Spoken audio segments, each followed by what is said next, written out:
Hey everyone, I just wanted to run through the numbers for the last month, all the information that we got for August and partially for September. I don't want to let this information get too stale before I put it out there. So let's just hit it and we'll run right through it. So this is just updated through Q2. We will not have any updates. I don't think we get them in October. I think we'll get them in November for housing units to households. So this is an old number at this point. Now, the COVID economy in general for the United States, I'm following the weekly economic index, and that is something that's put out by the Federal Reserve. It uses all of these numbers, same-store sales, unemployment, insurance, staffing association index, consumer index, raw steel production, electric utility output on the 48 states, not the Alaska or Hawaii, and fuel sales to end users. So these are all the fast reads. We get these every week. And you can see where we're at. April, obviously not good. Coming back up. Everything keeps coming up. We had a pretty good month of August. And looks like we did some backtracking in early September. But now we are, again, positive, which I think has made up for all of this and then some. So we'll see if that information continues to get revised, and we'll see exactly where we're at in the coming weeks. And if you look here on the website, if you go there, they'll tell you why things get revised from week to week. It's, sort of getting in the weeds, but it's interesting, I think.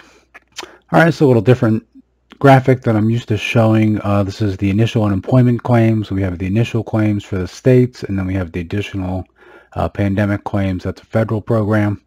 What I like about this is it gives you the different percentages from week to week. And then you can see, obviously, the graph comes down as well. So we are sort of trending in the right direction. We started to sort of build back up, and again, you saw that here. This, right, where we're going more negative again. And now it looks like we're coming back down, but we'll have more to say about that coming up. All right, and this is the U6 unemployment. It is the larger, sort of broader measure of unemployment. If you have to work, 2 or 3 part-time jobs to equal one, paycheck for a full-time job, are you really fully employed and satisfied with your employment? Probably not.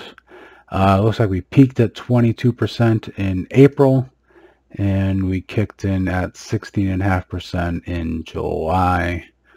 August is at 14.2%. You can read that right here. So things are trending down, and that is great, but 14% is way too high. And then we have total unemployed. This is continuing claims at 31.8 million, which is incorrect. I didn't update that. It's really 26. But this is the problem. So we were sort of trending down. It's obviously lumpy. Again, here it is going back up, which is why the index rose back up. So California has this giant backlog of 600,000 who applied for initial unemployments 21 days ago, and their claims have not yet been processed. There's roughly 1 million cases where individuals received payments but were subsequently notified their claim, modified their claim, and thus awaiting resolution. So what they decided to do is they're going to take 2 weeks off and try to straighten themselves out, which is going to throw havoc into all of this data and the initial claims as well. So we'll keep an eye on that. And also Florida is still reporting no PUA claims, which is obviously an undercount. So the 26 million, that should read 2604 million people who continue to claim UI under all programs, translate to about a 16% of the civilian labor force of 161 million, according to the author. Wolf Richter. So that makes even this unemployment level at 14.2 seem optimistic. Okay, so now mortgages. It looks like we topped out around 8.5 in late May, and we are down now to 6.93. I don't have a graph for this, but obviously it's if I was to draw one, it would go, you know, up and then slowly start to come back down.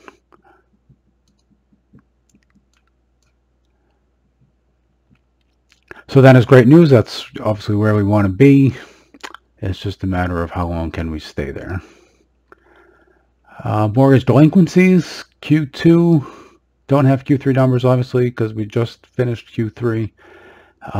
So this is the same graphic. However, I did put in a new graphic in here, which I think is pretty illustrative of exactly what's happening. So this was the Great Recession with the housing crisis. And, you know, we're probably halfway there, if not a little more than halfway there, I would say, right? We're at 3.5, 3.8, and this is 5.8, call it 5.7, 5.8. So we're over halfway there. I'm going to see what happens. So August mortgage overview. This is provided by Black Knight. U.S. loan delinquency rate is 6.8. Foreclosures, of course, are not really happening. Foreclosure starts, again, not really happening because of the federal bans and obviously all the state bans. Prepayment rate is positive. I believe that's just refinancing. Foreclosure sales, I mean, they're down year over year practically to nothing. You can see the chart.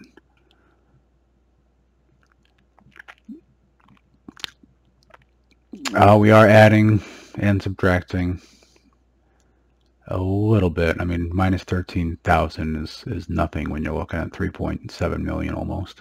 And we're up 1.8 million that are past due. Talking about 90 days past due means you're almost about to go into foreclosure. It's 2.366, and that's increasing, and that's obviously increasing. So the mortgage picture isn't really that good when you think about it.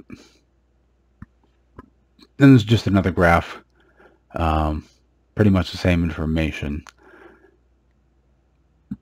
but you can just see the giant spike. All right, mortgage rates continue to go down, although we are to 2.9. It's a tiny little uptick, and you can see on the long chart here, it's just down, down, down. You have to think at some point these mortgages are just going to stop dropping, and this is where we're going to level off. Okay, new construction. So applications for new construction are booming. We're at 33.3% over August 2019, which is a small drop from July 2020's numbers, so the preceding month. So sequentially we're down, but year over year we're still booming. Right, July is up 39%. June is up 54%. May was up 10%. Even April, which was awful, was up 26%.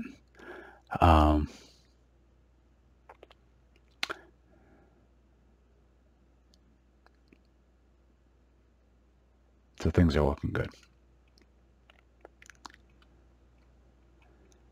All right, single family houses sold. Again, booming. Everything's booming. We're all going in the right direction. Obviously, April was bad. But new construction is flying.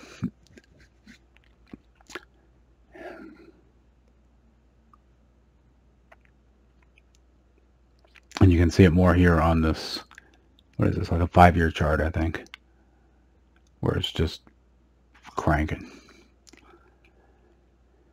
And then you have the 10-year chart. Zoom in a little bit here. Again, we were in this channel and we're breaking out of it. And you can even see it better even in this long chart. We were in this channel and now we're at the top of it. And if I had to guess, we're just going to keep going up.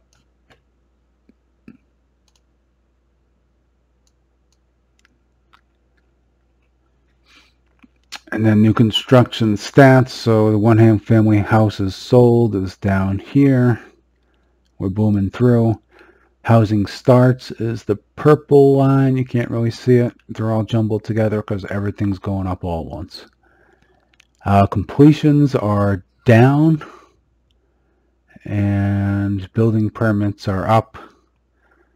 So as these sales start to run through the inventory, you're seeing the permits go up and the starts go up. And again, here it is on the long chart. You have this big V and it's coming right back.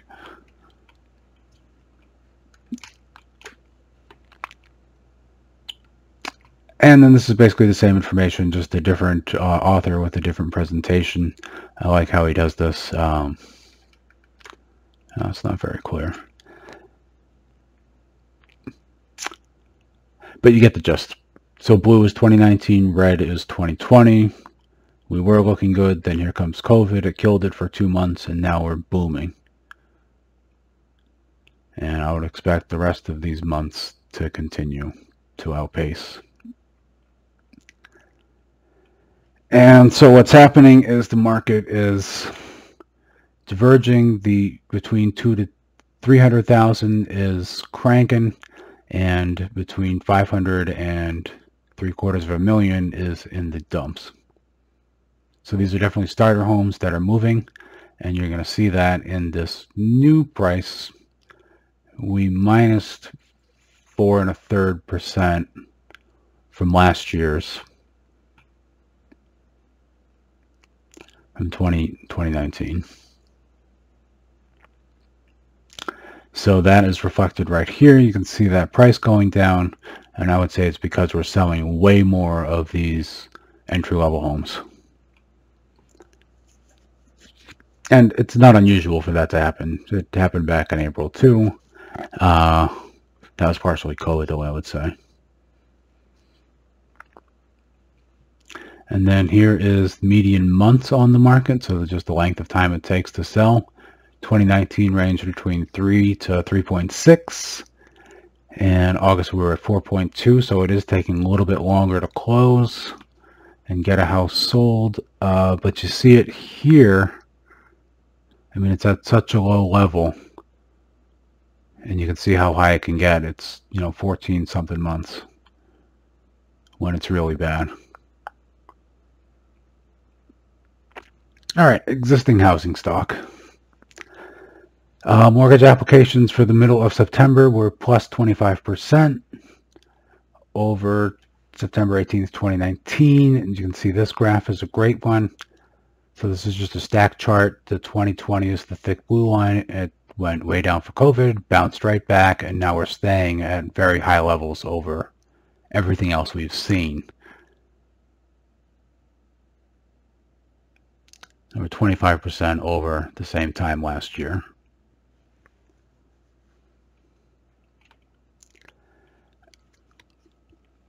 And existing sales price was plus 11.75% over August 2019, which is great. And transactions are up over August 2019 by 10.5%. So again, everything that's available is selling after we had a lot of negatives in the spring. The market is completely flipped. Okay, existing homes, new listings.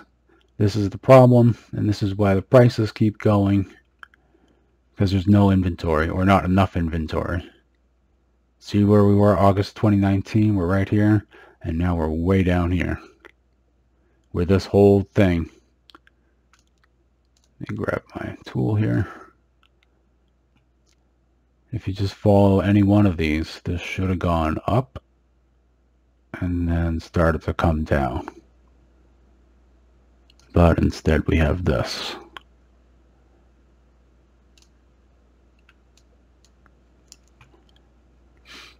So that's what's pushing the prices. It's just not enough inventory. Meeting days on the market, we lost 8 and I don't know, a 1/5%, we'll call it, in August over 8/2019. We were at 61, and here we are at 56.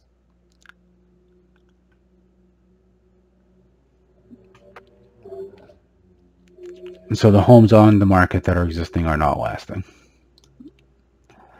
Home supply is down 25% from last year, which was 4, and we're at 3.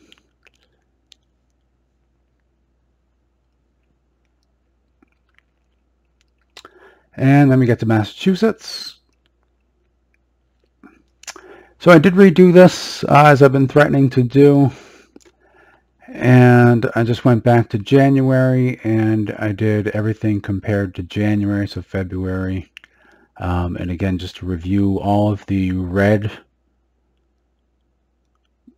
columns are considered to be economically sensitive to COVID shutdowns, or just people being afraid of going to them due to COVID. And I added in the construction field because that had a lot of shutdowns, and I wanted to see what that effect would have. So if you look at the red down here, this is the at-risk total. The green here is the total for all of these sectors of our Massachusetts economy. I would really recommend that you go and take a look at the PDF I posted, and I posted the link for it as well, so you can really take a closer look at this.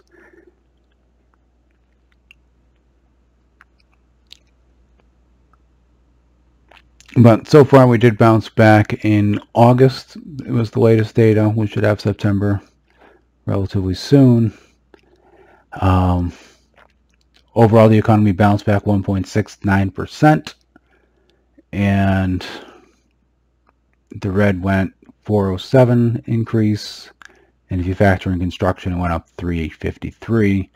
You have to wonder how many of these jobs are going to stick around when the weather gets cold and people aren't going out as much, because you have to stay indoors and people don't want to be indoors due to COVID, or they can't be due to, health department restrictions.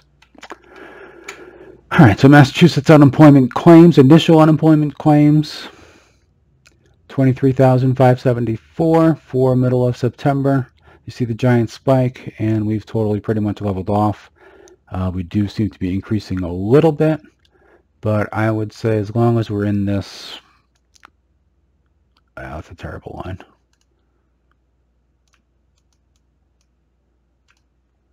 Let's see if I can make this a little bit straighter. Not really. Because as long as we stay in this channel and not get out of it too much with this guy going up, that obviously would be bad. But you don't want to start getting back to these levels or anywhere up here. And that would just be terrible.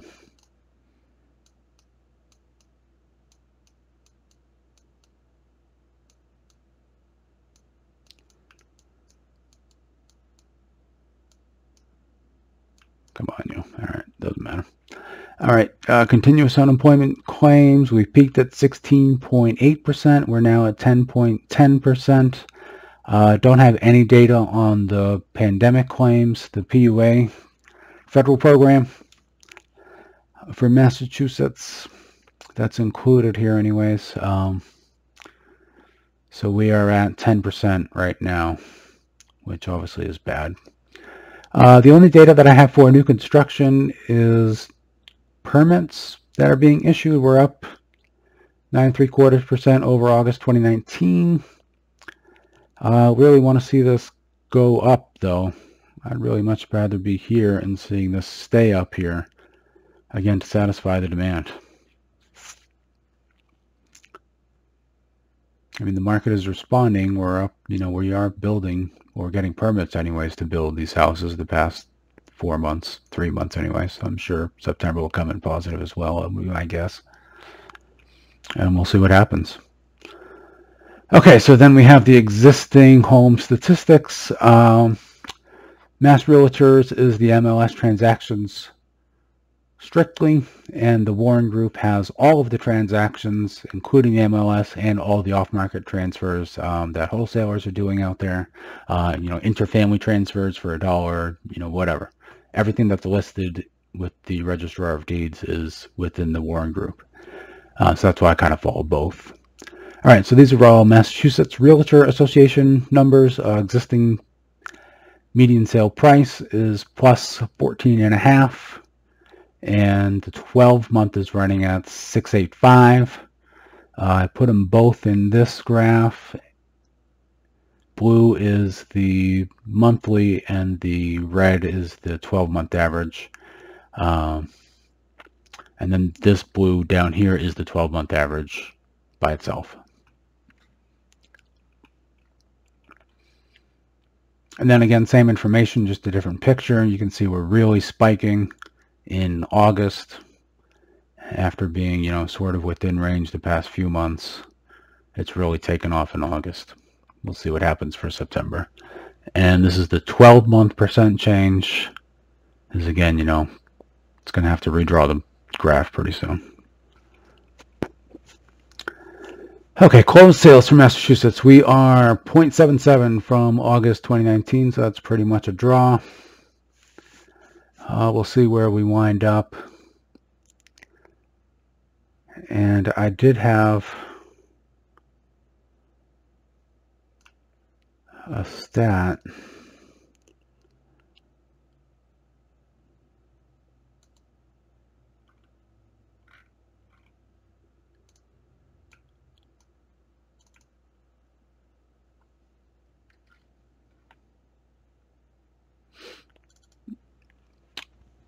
I did have a stat for the year-to-date information. We are year-to-date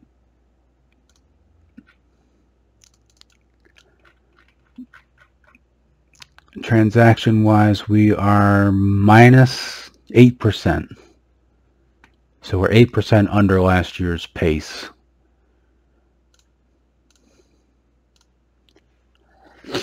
Which, given everything that's happened, isn't too bad. And again, we'll see what happens for September. We might close that gap a little more.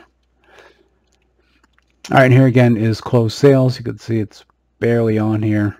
Just a different picture, a different way of looking at it.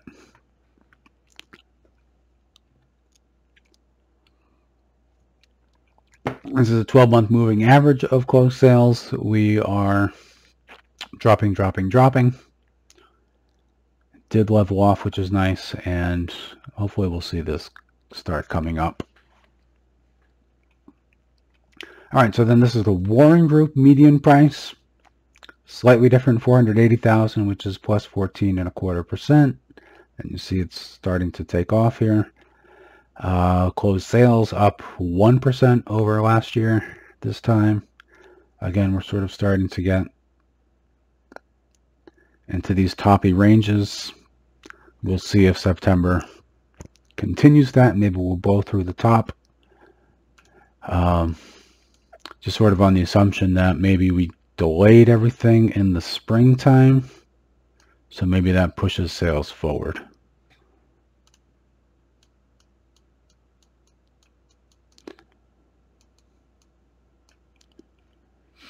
Okay, new listings. We are plus 9.33% over last year. But again, you see the giant interruption here. This should have kept going up, and it didn't. So we should be way up here somewhere. But people are not listing their house. There's just a general fear of COVID and people trampling through your home who may or may not be infected. Or there's nowhere to move to. That's another problem. If you're priced out of moving somewhere, you can't really sell your house if you don't have the equity to buy something else with it.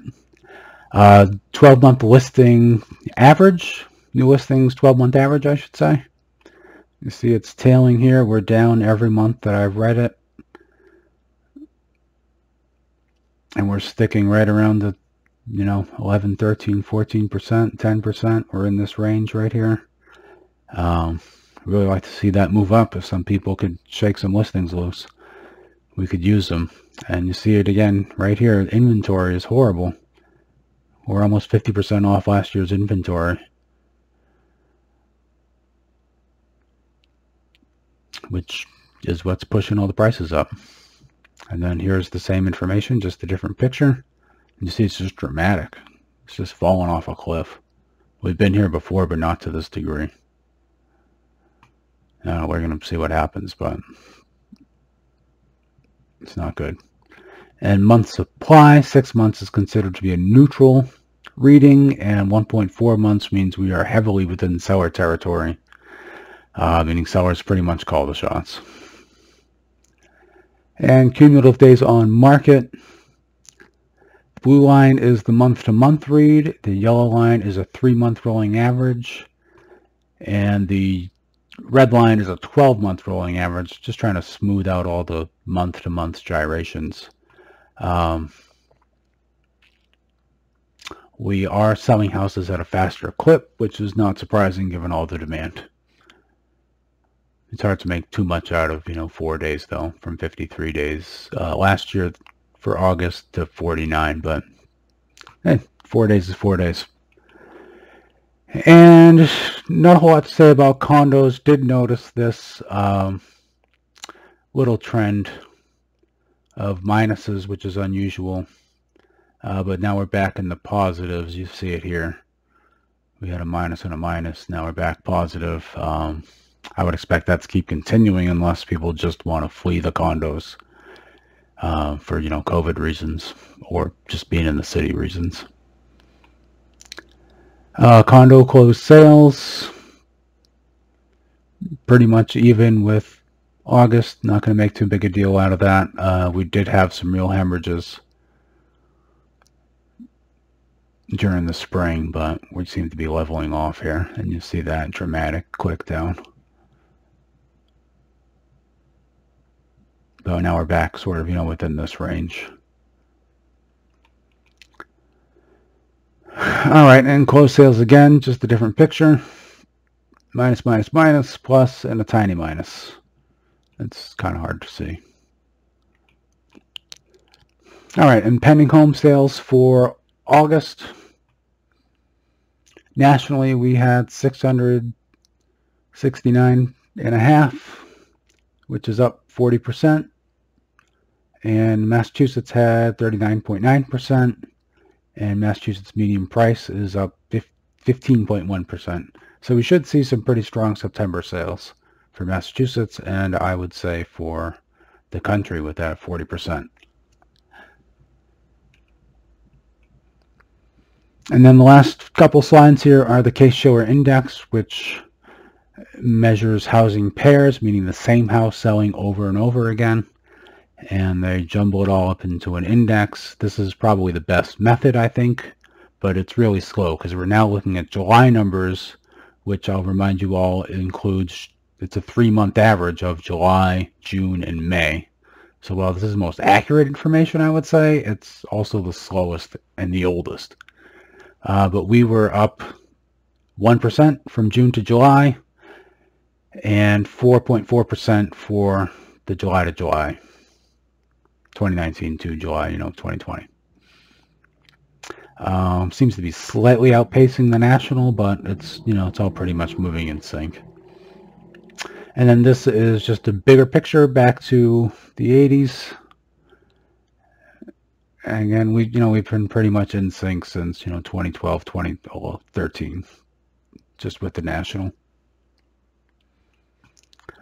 And that's where we're at. If you have any questions or you want to talk about it, you can certainly reach out to me in the comments below, or you can send me an email directly, castlehomesma@gmail.com. Basically the story is the inventory. We just don't have enough of it. Where's my inventory reading? We don't have the new listings. We are getting some, but we just don't have enough of them. Right? These inventory numbers are horrible. And that's what's pushing up the prices. So we are seeing new builds coming online, hopefully, in the next few months. If we get a mild winter, they'll be able to keep working